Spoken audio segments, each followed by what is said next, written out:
today I am going to explain the subordinate clause and coordinate clause. আজকে আমি subordinate clause আর coordinate clause বোঝাবো। যে সেন্টেন্সের মধ্যে সাবঅর্ডিনেট ক্লজ থাকে তাকে কমপ্লেক্স সেন্টেন্স বলবো, আর যে সেন্টেন্সের মধ্যে কোঅর্ডিনেট ক্লজ থাকবে তাকে আমরা কম্পাউন্ড সেন্টেন্স বলবো।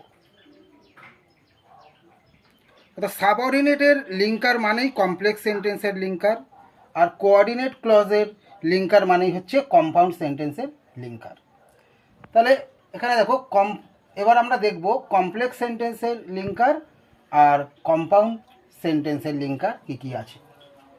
আচ্ছা, কমপ্লেক্স সেন্টেন্সের লিঙ্কার হচ্ছে who, which, what, whom, when, where, why, how, while. আচ্ছা, এখানে হোয়াইল আর হোয়েন অলমোস্ট একই meaning. That, so that, if, unless, though, although, as, till, until, after, before, because, since, as, so, dot dot as. এবার compound সেন্টেন্সের linker হচ্ছে and, as well as আর অ্যান্ডের meaning একই।